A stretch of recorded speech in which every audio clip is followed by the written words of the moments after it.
Hello, and welcome to another episode of the Awakened Leader podcast. I am Dr. Ryan Pride, and it is my pleasure to welcome onto the show Kevin Cashman. Kevin is a leadership guru. Kevin Cashman has, for more than 40 years now, been advocating a whole person approach to executive development. The idea that every part of your internal world is going to show up externally in how you communicate, how you inspire, how you connect other groups of human beings together.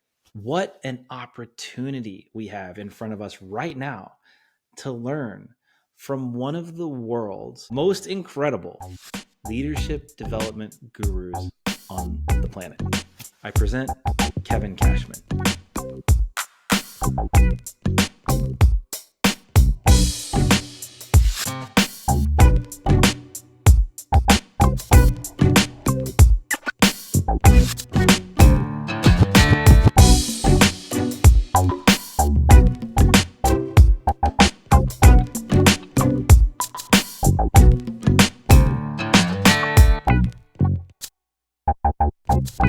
Welcome, everyone. I am so honored to be with Kevin Cashman. Kevin, thank you for agreeing to be on the show, the Awakened Leader podcast, which, you're just perfect for this. You're made for this.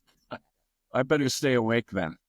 Kevin, you're a mentor of mine. And I think I've told you in some of our many conversations that you and Larry Sen were two of my biggest mentors. And I think you're really front runners in the field of thinking about leadership being an internal experience as well as an external experience. And to get it right, there's quite a bit of self-work involved.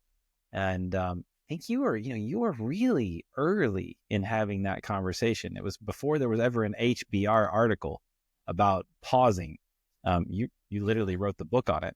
Well, first of all, to be mentioned along with Larry Sen, who Larry I've admired, and we almost partnered as businesses at one point, and I always admired his work, and I was always amazed how much work he did in Minneapolis. Yeah. Where my home base is, and it was I was always cheering him on and occasionally irritated, but mostly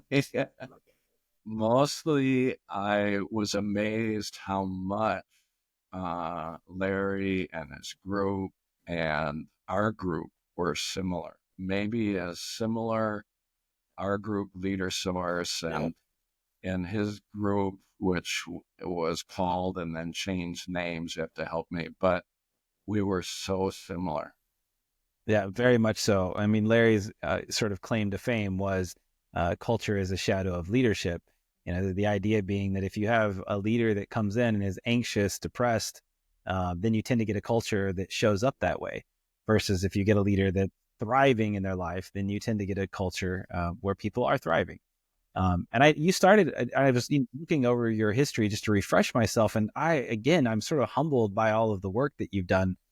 You created Leader Source in 1980. It looks like you did that for 26 years before joining Korn Ferry, right? And I think that I'm terrible with dates, and maybe I'm just repressing my age or something. But it was quite some time. It gave us an opportunity to practice a lot, and to go from a local firm to a global firm. And it gave us time to realize what we were good at and what we were not. And we were pretty good at thought leadership and creating new programs that were kind of missing in leadership development, but we weren't great at multiplying offices and footprint and all of that. So Korn Ferry, is great at many things, and particularly the expansion with, at the time, 140 offices. So it's been a great partnership, actually, despite the fact everyone said it. You're going to be out of there in 5 years, Cashman, you entrepreneur. Yeah, it's been almost 20 now, right? Been almost 20, they're not sick of me yet. It will get there. Yeah. But it's I'm joking around because I value the relationship so much, and it's strange to have a new career at the end of your career, Right. right? Yeah. To go from being on your own to building a business to being with Korn Ferry, which is a public company, and seeing it grow from $1 billion to 3 billion in this period of time, That's so wild. they can relate much better to what our clients go through because we have to go through it too. For sure. And I know that you've had the chance to work with so many CEOs, and I think you've written 4 books. Is that shy? Am I getting that wrong in my research? I was looking at your, is it 4? Well, it all depends how you count books. So I count as 6. Okay. Okay. 2 ended up getting sold at Fleet Farm. So I don't know if you count those. They were very early in my career. And then Leadership from the Inside Out, I rewrote, it's a 3rd edition, but Yeah. it's about 70% different current edition than the first edition. So Wow. those are as hard as new books.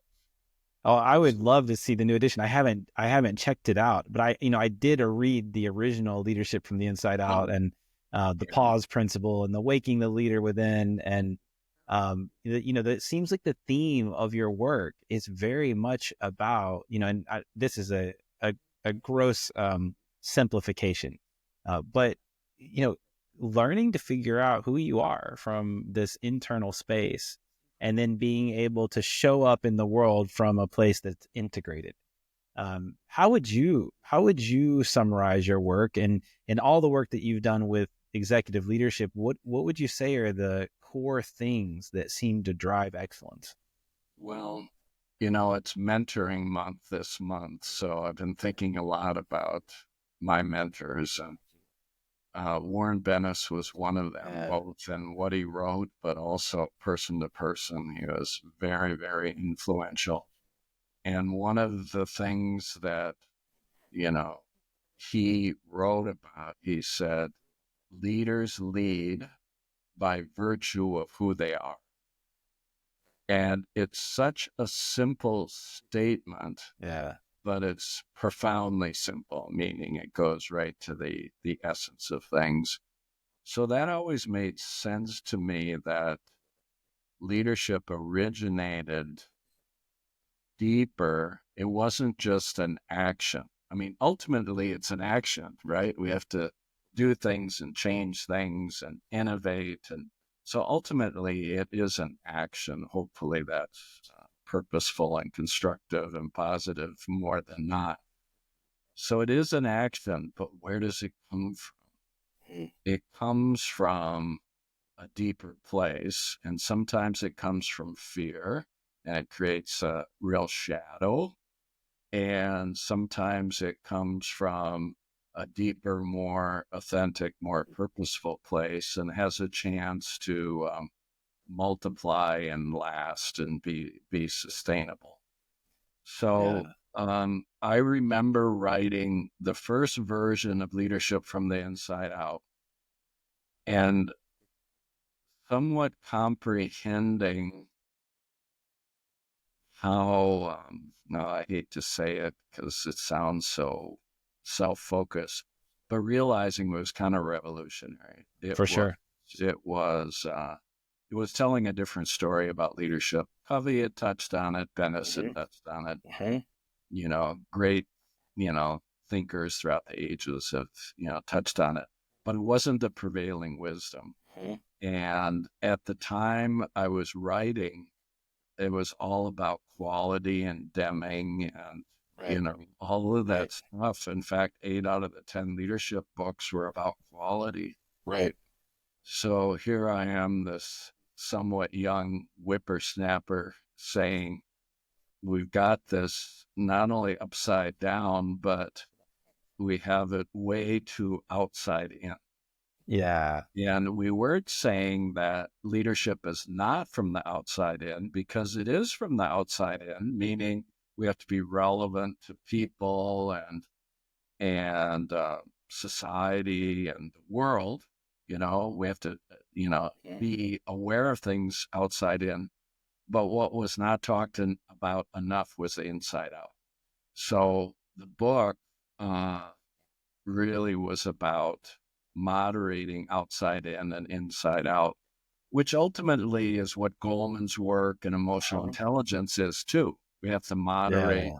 the inside, reconcile it with the outside to be most emotionally intelligent. So I've always been fascinated with,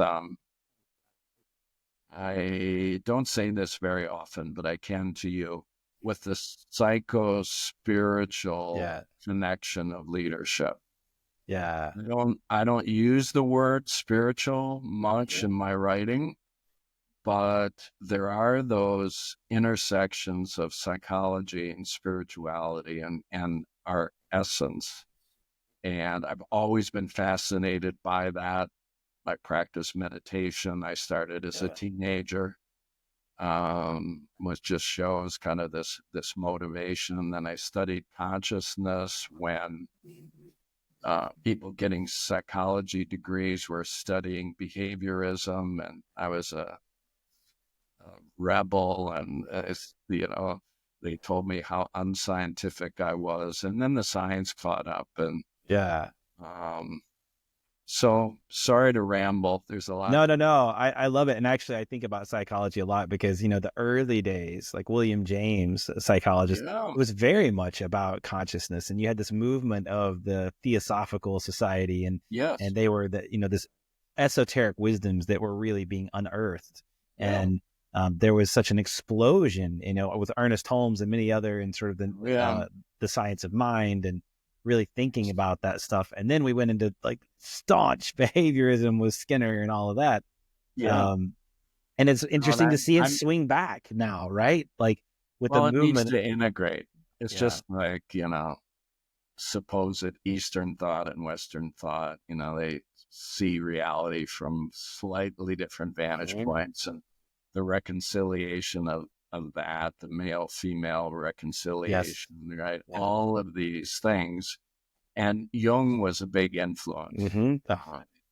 Yeah. Yeah. And And it's wild, the young thing is interesting because, we have a psychedelic renaissance that's happening where you have a lot of people going out into the desert and doing all kinds of crazy things. And then they come back and they talk like Carl Jung. They're talking about, this collective unconscious and mind that connects us all, and these archetypes that we're all, these characters in the play. And so, yeah, Jung was probably tapped into something. well, he was, and I don't think he's given enough credit for his reconciliation of the East and the West. He was really studying it on both ends. He was as much Yeah. Western and Indian from India as he was European or American. So Yeah. yeah, he tried to reconcile um, these seeming opposites, which is part of leadership. The more we can reconcile these seemingly different things into new realities, the more innovative, creative, and progressive we'll be. Yeah, I mean, I just think like in the world of manifestation, right, we're going to be having to hold opposites all the time. And, as I think about my own path into adulthood and maturity, sometimes Sure, I haven't gotten there yeah, yet. I'm working on it. I'm working on it. But in this same day, I can have times where I'm like, oh, poor me, and then later on that afternoon, I'm like, my life is wonderful, and we're always bouncing around, and life can be horrible and beautiful at the same time. And I think part of maturity is that we start to be able to come to the middle, right? We integrate more and more with these opposites. I Um, think so. I just changed part of my bio. Uh, And it's the last line on it. And I think it's the most authentic thing in the bio. You know, you write bio and it's got all All the this, stuff.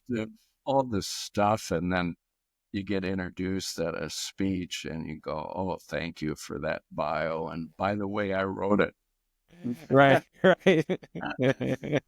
So, so I added a line that's very consistent with what you're saying. And it's something like, I'm so grateful for this brutal and beautiful life. Wow. Man, that is so true. And Kevin, like when you think about your own life, I think it's quite remarkable that as a teenager you were meditating, and that from early on you were sort of a modern day mystic. And how did you get on this path? How did you, like, it's such a foreign thing for a Westerner to even find this stuff. Now it's a little more available with the internet, but you were doing this, Oh, I don't know. It didn't seem foreign to me at all. It felt very natural. were your parents into mysticism or Eastern thought or? No. Well, no, and with a touch of yes. My mom was incredibly open to exploring opposites, I'd have to say. We had a bench, it was painted red down in our basement that was across from where she would iron, unfinished basement, and we would literally elbow each other, or myself and my brother and sister, to get down the stairs to sit on that bench because our mom would only accept one of us at a time. And we would go sit there and we would share, she'd say, well, what's happening today? And we would describe a situation. And she would always, and this was what we appreciated, get us to think about ourselves or the situation differently. Meaning, you're having trouble with this person? How come? What is this provoking in you that maybe you could look at differently, or whatever it would be, in self or situation? She would get us to think about kind of the opposite of what we were describing. So, and she would do it through questions. So it turned out she was a phenomenal intuitive coach. Yeah. And we loved it. We didn't even know why we loved it. We just knew we got so much out of it that we wanted to be there. Yeah, And it's really fascinating. and inquiry. So in that sense, she was very psycho-spiritual, and she was very open to things. And her sister was in the U.S. Embassy in Delhi in India at the time. So we would get all these artifacts from temples and different things that unbelievably meaningful to me. I don't keep a lot of stuff, but I've got this urn that our aunt had pulled out of ruins in India, right? Wow. And because she was with the embassy, I think they were very forgiving for her Yeah. to do that. And so these things would arrive, and it created this fascination with other cultures and belief systems and so on. So, but it kind of resonated with something that was in me. I was just very fortunate and, had brothers and sisters who were really smart and curious. We were good.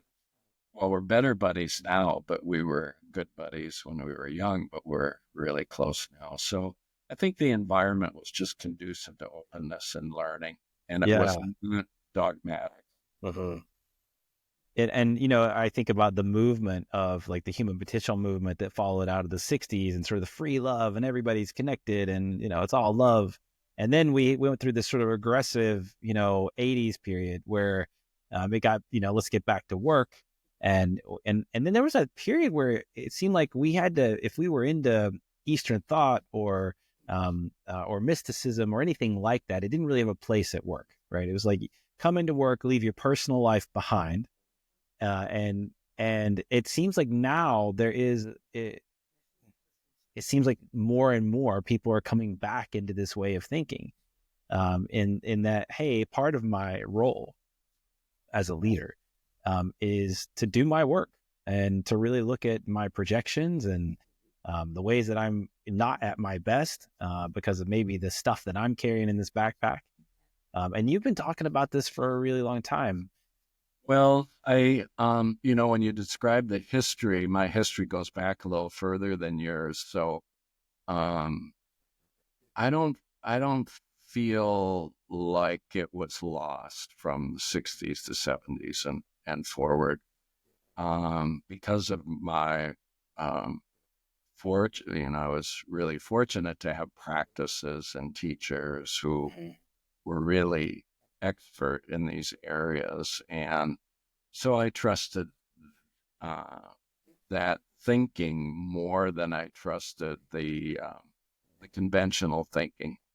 The 80s were kind of weird, and I learned disco and stuff like that. I'm not above all of that. My wife and I became pretty good at it. So there was that societal influence, but we were also, you know, meditating, going on meditation retreats and so on too. So, That's amazing. the 80s were a little weird to me. Uh, but I've always, with our group, felt like, it's better to bring something new to business than if you're totally accepted, you're not pressing boundaries. Now, do we feel more accepted? Yeah. Well, now, we're kind of, it's very normal to do what we're doing. So For sure. maybe we need to stir it up again. I don't know, but if you don't want to be too much of the norm, or you're not adding something new. Yeah, that's great.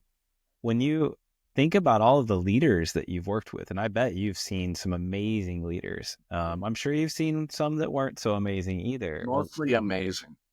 What are the qualities of those leaders that you find create the biggest impact? Well, Ben has talked about this too. It's we work with leaders with great competencies. That's there, or we probably won't see them because they wouldn't have elevated to the level that they'll be sponsored to work with us. So competencies are kind of a given. The big differentiator is character. Kind of what you were talking about earlier. Yeah. When we have great competencies and low character, we can do a lot of damage in the organization or the world. But when we have well-developed competencies and character, meaning we're there to serve, we're there to take our gifts and elevate people, give that to them, and we know that we constantly need to grow and develop. So I think that's the biggest variable. And you can tell that with people. I mean, we're all a little self-focused and self-interested. Sure. But when somebody is mainly that, you have to be very wary of those leaders, because leadership changes everything. It does. Oh, I just saw your pup behind you. How beautiful. Now, there is a being meditating, right? Yeah, that's right. She's totally, she's in the field right now. All he or she knows is the field, right? Right. But she's keeping an eye on you. Yeah, she's my tendril to the astral plane right there. So leaders, will change everything, but the issue is they can change everything for better or for worse. Yeah.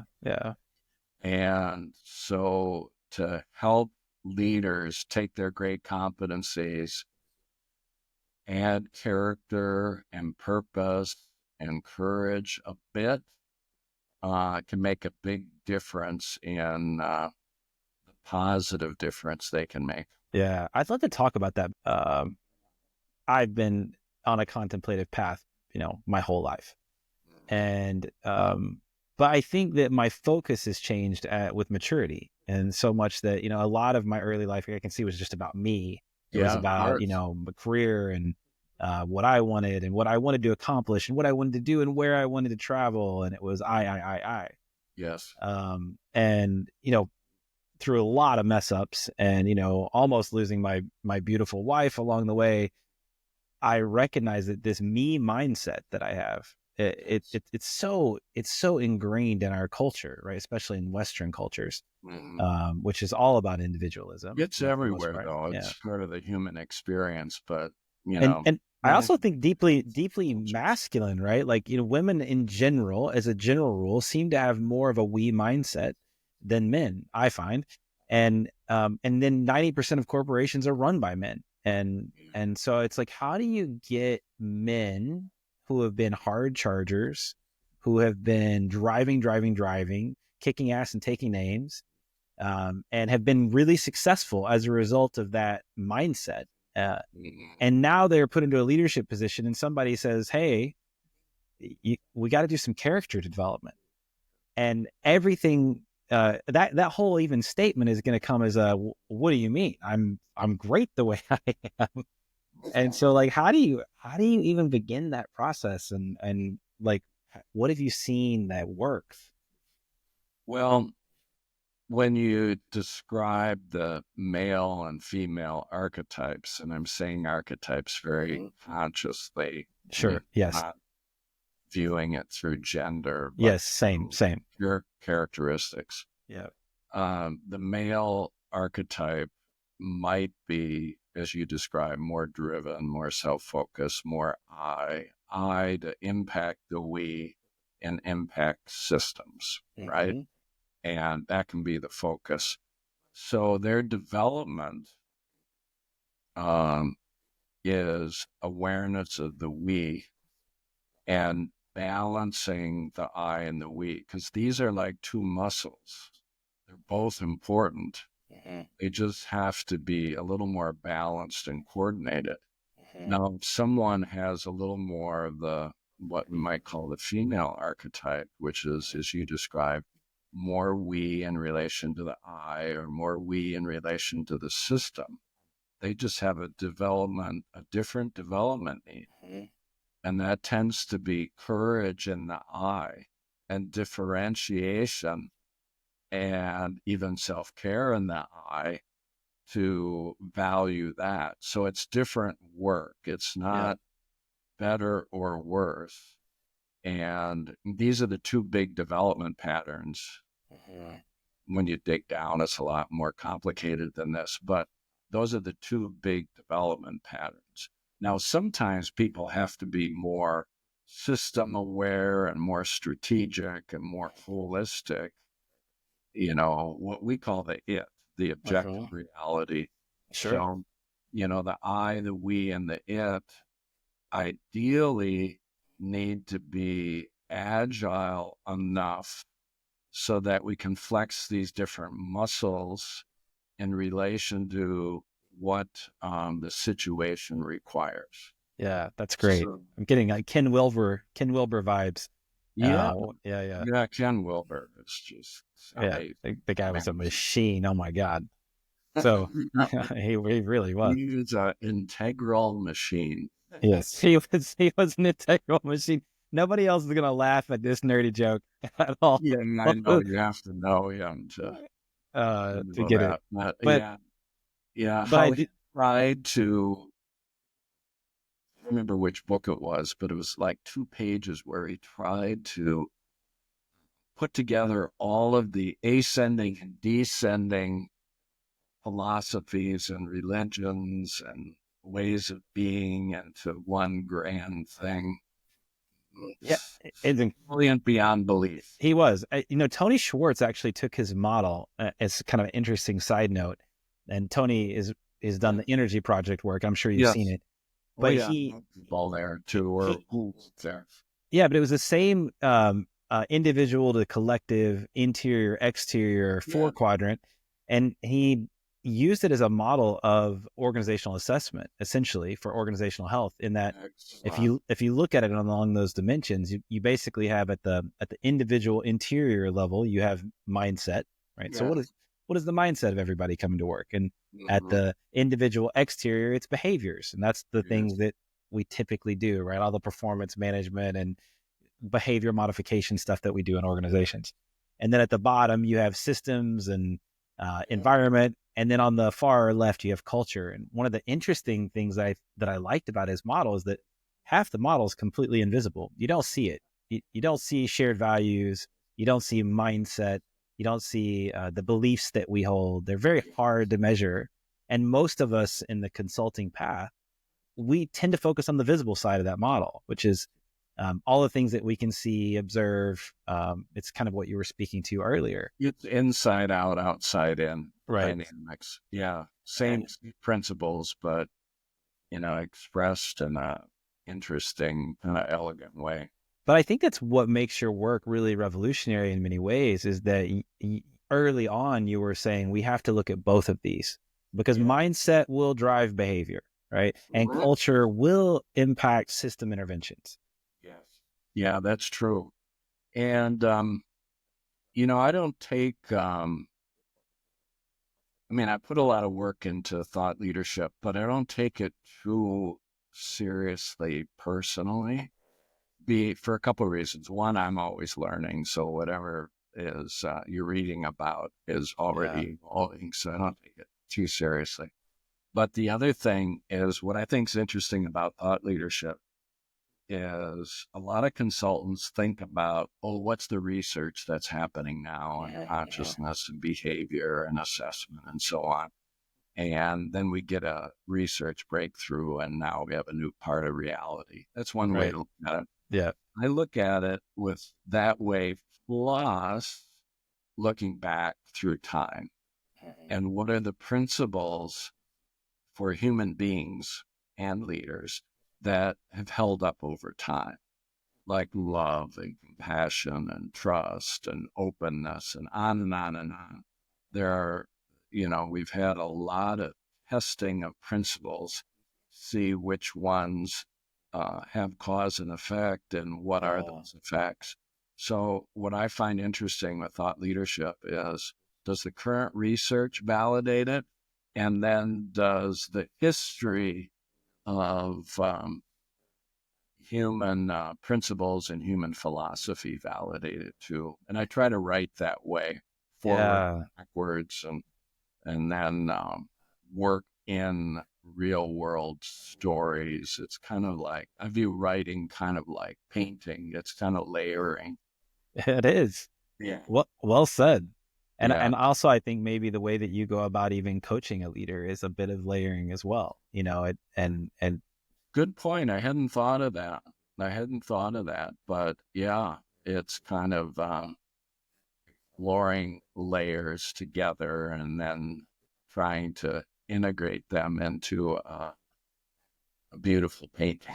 yeah, and in the development work in general, it just I think it gets more subtle over time. And you're as you said, you're always learning, you're always growing. It's and I'm going to be doing the work until I breathe out my last breath. And I get that, and that's certainly the path that I'm on. And I also recognize that the last one to enter the gate of heaven is going to be the seeker, right, as they say. And so that the one that's trying so hard to find enlightenment can't be the one that actually arrives there because Did you hear the joke about the Pope who gets to heaven now and says, not quite opulent enough? I think uh, whenever our expectations are right, whatever yeah, that other side reality is, it's gonna blow our minds. the We conceive of it, but yeah, I'm pretty sure whether you study science and look at the universe, yeah. or whether you just study spirituality, it's mind-boggling. It is mind-boggling. Mind-boggling. Mind-boggling. Yeah, recently I was reading about near-death experiences, and I'm in a blank on the researcher's name. Well, I don't have it with me right now, but he fascinating, spent, hours and hours and hours just talking to people who had near-death experiences and looking at the commonality of the experience across cultures, across religious beliefs, many of them saying the same things, which, I mean, the stories are wild. They are wild. They are wild. I've experienced one as well. Get out. Really? Mm-hmm. Mm-hmm. I did not know this. Are you open to talking about that? Sometimes too open. My colleagues get tired of it, but yeah, at the beginning of the pandemic, remember that time? Mm-hmm. It was not too long ago, right? For whatever, 4.5 years ago. And remember how, at least for me, it was kind of a strange time where you'd bring in a package and you'd go, I'm not going to spray this down like these.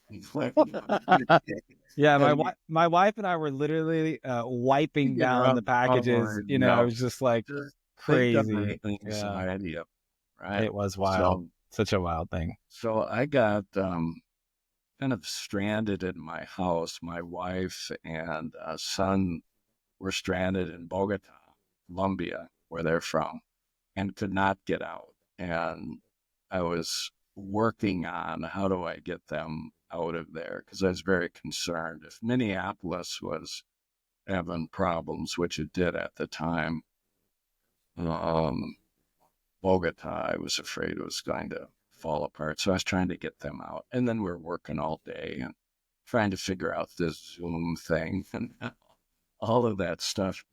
And then our house got blocked off and no food or deliveries could come in because there was a rail being built and that got all clogged up and Wow.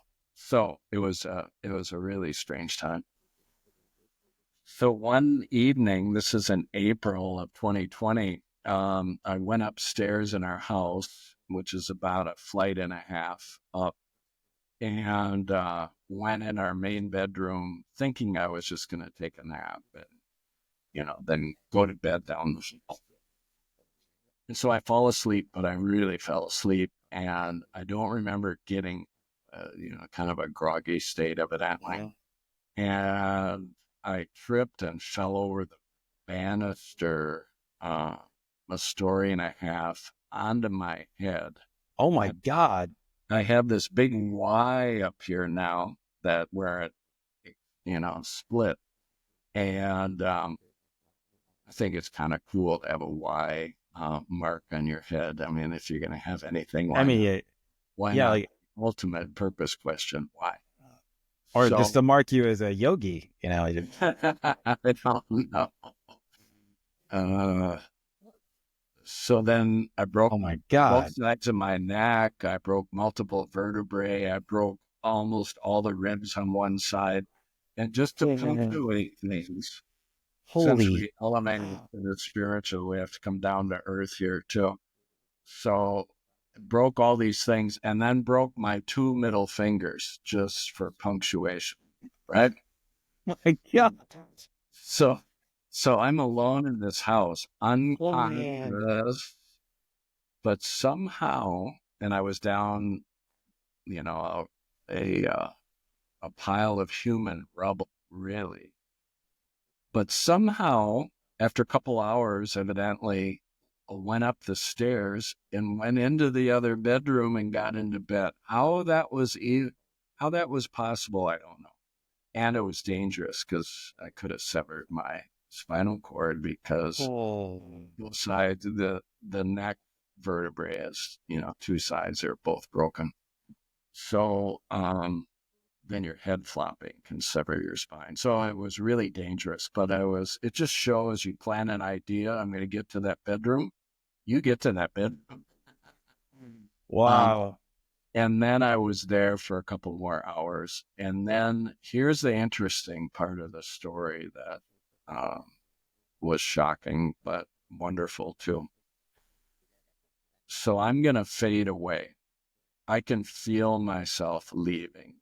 And I think years of meditation, you kind of know, Yeah. you're shifting realities. Yeah. And I could feel I was leaving. And then this is the hard part, but I know you'll understand. It was not a voice. It was um, not words or anything, but something got communicated to me, like directly, not through voice or thought. Hmm. It was, if whatever this was, and I don't even want to interpret it as outside or inside, it was just life. If it had a sense of humor, it would have said, fucking live. Wow. Yeah. Right. Like there's no other choice. That's it. That's it. And then I woke up for only a few seconds, called the ambulance, told them how to get in the house. And then I was gone for 13 hours until I woke up. But that moment, I didn't have the light, didn't have the tunnel, didn't have Mhm. this live thing was so profound that, I told a lot, I told my brother and friends and so on, and then finally told this publicly. And it's interesting, all the interpretations. People say, well, you know, my sister said, well, that was our mom. And I said, well, that's a great thought, but I didn't hear her or see her, or this is Jesus, or this is, an angel, and on and on and on. And I had to tell people, I honestly can't put a name on Yeah. it because Yeah. that's too superficial. Yeah. Yeah. Yeah. Too superficial. It was an experience that Yeah. would I, and then I went through 8 weeks in the hospital. And in many ways, I'm still recovering, but Yeah. Yeah. I'm, pretty much there. But would I trade? I mean, it's a real serious thought where you go, that much pain, that Yeah. much Right. recovery, that much hopelessness when you don't Mm. know if you've lost your brain and your physiology, but Yeah. be alive, right? Yeah. Would I trade that? No, I would have that again for the beauty of the Mm. live moment. Wow. I mean, wow. Uh, that is a phenomenal story. Um, and what a beautiful story. Just and how has that changed how you show up now with your family, in your life? Mm, mm. Um, I think you'd have to ask them. That'd be a much better 360, right? I understand the preciousness of life and love, devotion, service, Mm.